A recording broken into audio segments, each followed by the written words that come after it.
Subscribe करें US deluxe content को और बेल आइकन दबाएं लेटेस्ट अपकमिंग वीडियोज सबसे पहले देखने के लिए। माननीय गृह मंत्री श्री अमित शाह जी के निर्देशानुसार राज्यों से महत्वपूर्ण बिंदुओं पर चर्चा कर स्थिति को नियंत्रण में रखने का प्रयास जारी है। माननीय गृह मंत्री जी ने गृह मंत्रालय के अधिकारियों के साथ समीक्षा बैठक की। उन्होंने इस बात पर जोर दिया कि हमारी कोरोना के साथ अभी भी लड़ाई जारी है, इसलिए लॉकडाउन मेजर्स के साथ समय समय पर दिए गए दिशा निर्देशों का निष्ठापूर्वक पालन किया जाना चाहिए।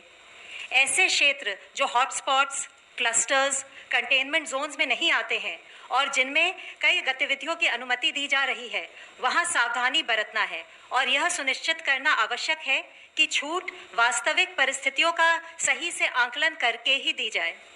ग्रामीण क्षेत्रों में कई आर्थिक गतिविधियों की अनुमति दी गई है, इसलिए जिला अधिकारियों को उद्योग समूहों के साथ सहयोग से राज्य के भीतर ही मजदूरों को उनके कार्यस्थल पर स्थानांतरित करने की व्यवस्था करनी चाहिए।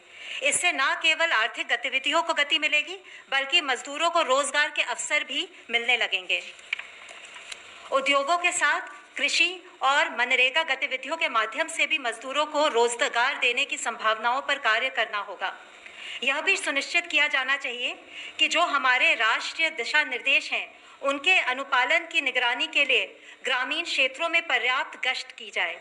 जिलाधिकारी निगरानी के लिए पुलिस, पंचायत अधिकारियों का, राजस्व अधिकारियों इत्यादि का सहयोग ले सकते हैं। इसी प्रकार वे मजदूर जो राहत शिविरों में रह रहे हैं, उनके लिए उपलब्ध सुविधाओं का, जैसे भोजन की गुणवत्ता आदि पर अधिक ध्यान देना चाहिए। राज्यों को यह भी सुनिश्चित करना जरूरी है कि अब जब मेडिकल टीमों के माध्यम से सामुदायिक परीक्षण यानी कि कम्युनिटी टेस्टिंग की जा रही है, तो मेडिकल टीमों को पर्याप्त सुरक्षा देनी चाहिए।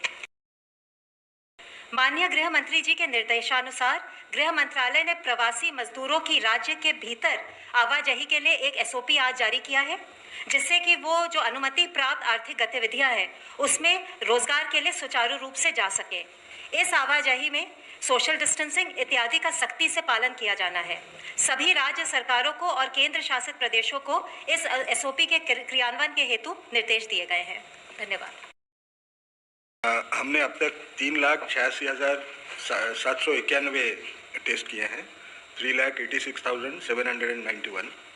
उनमें से कल के दिन में 37,173 यानी 37,173 टेस्ट हुए।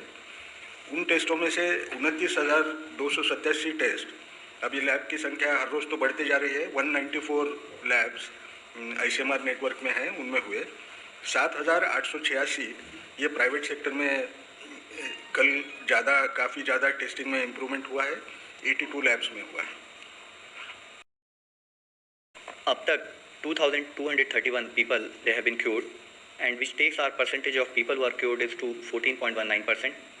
कल से टोटल अब तक 1,334 केसेस नए आए हैं और टोटल कंफर्म केसेस की संख्या 15,712 है। लास्ट 24 आवर्स में 27 नई डेथ रिपोर्ट हुई हैं, which takes our total death toll to 507 death so फार।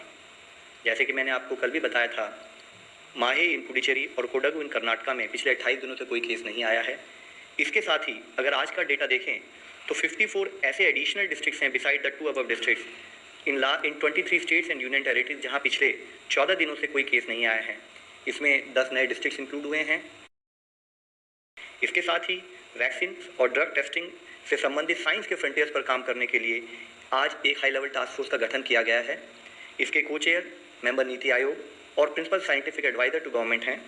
इसके अलावा इसमें AYUSH, ICMR, department of science and technology, biotechnology, CISR, DRDO, director general of health services और ड्रग कंट्रोलर भी इसके मेंबर्स हैं। इस टास्क फोर्स का मुख्य उद्देश्य अकेडमिया, इंडस्ट्री और जो इंटरनेशनल एफर्ट्स हो रहे हैं उनको इनेबल करना, उनको फर्दर स्पीड अप करना है। इसके तहत डिपार्टमेंट ऑफ बायोटेक्नोलॉजी को एक सेंट्रल कोऑर्डिनेशन एजेंसी बनाया गया है वैक्सीन डेवलपमेंट के लिए, जिसका मेजर एफर्ट्स होगा to identify pathways for vaccine development, जिसके तहत फर्दर हम एफर्ट्स करेंगे कि एक डायनेमिक लिस्ट बनाई जाए नेशनल और इंटरनेशनल एफर्ट्स के लिए जो वैक्सीन डेवलपमेंट पर काम कर रहे हैं, उनकी प्रोग्रेस को मॉनिटर किया जाए और साथ में गवर्नमेंट लेवल पर रिक्वायर्ड फैसिलिटेशन प्रोवाइड किया जाए। कंटेनमेंट जोन के विषय में मैं बताना चाहूँगा कि जो हमारी हेल्थ मिनिस्ट्री गाइडलाइंस है वह कहती है कि हॉटस्पॉट्स या रेड जोन्स वो एरियाज हैं जहाँ पर या तो लार्ज नंबर में कोविड केसेस पाए गए हैं या जहां पर कोविड केसेस का डबलिंग रेट 4 दिन से कम है। इन हॉटस्पॉट्स में लोकल एडमिनिस्ट्रेशन डिजीज स्प्रेड को कंट्रोल करने के लिए कंटेनमेंट जोन्स और बफर जोन्स को डिलिनेट करते हैं। इन कंटेनमेंट जोन्स में कोई भी रिलैक्सेशन परमिटेड नहीं है। यहाँ पर स्ट्रिक्ट पैरामीटर कंट्रोल होगा और जिसके तहत इसेंशियल सर्विसेज के अलावा कोई और सर्विसेज अलाउ नहीं की जाएंगी। जहाँ पर भी हम साथ में सेलेक्टिव रिलैक्सेशन देंगे, यानी कि इन कंटेनमेंट जोन से बाहर का एरिया, वहाँ पर भी स्टेट्स और डिस्ट्रिक्ट को इंश्योर करना है कि जो एग्जिस्टिंग लॉकडाउन से संबंधित मेजर्स हैं उनका स्ट्रिक्ट कंप्लायंस हो। ऑफिसेज, वर्क प्लेसेज, फैक्ट्रीज और इस्टेब्लिशमेंट हैं, वहाँ पर सोशल डिस्टेंसिंग से रिलेटेड SOPs और उससे रिलेटेड प्रिपरेटरी एक्शन लिए जा चुके हों। कुछ एक्टिविटीज जो 3 मई तक देश में प्रोहिबिटेड रहेंगी, even in these relaxation areas, I would like to cite and bring to your notice. They are primarily passenger traffic movement by air, rail, road, except जहाँ पर कि वहाँ पर उनको एग्जाम किया गया हो, एजुकेशनल और उससे related institutions, industrial, commercial activities और hospitality services unless until they are specifically exempted. साथ ही cinema halls, malls, shopping complexes, entertainment parks etcetera, social, political, cultural, religious, entertainment और एकेडमिक और साथ में स्पोर्ट्स गैदरिंग भी ये उस समय पर प्रोहिबिटेड रहेंगे 3 मई तक। रिलीजियस प्लेसेज और प्लेसेज ऑफ वर्शिप और रिलीजियस कॉन्ग्रीगेशन भी हमने रिक्वेस्ट की है कि वह जो हैं प्रोहिबिटेड रहें। Taxis including autos and cycle rickshaws और कैब एग्रीगेटर भी प्रोहिबिटेड कैटेगरी में आते हैं। हमने कुछ एक्टिविटीज़ को रिलैक्सेशन दी है और जिसका बेसिक पर्पज़ है कि एग्रीकल्चर और रिलेटेड एक्टिविटीज़ फुली फंक्शनल हों, देश की रूरल इकॉनमी फंक्शन कर सके, डेली वेज अर्नर्स और बाकी लोगों के लिए एम्प्लॉयमेंट अपॉर्चुनिटीज़ को मॉनिटर किया जा सके, हेल्थ सर्विसेज फंक्शनल रहें, supply chain of essential goods बनी रहे।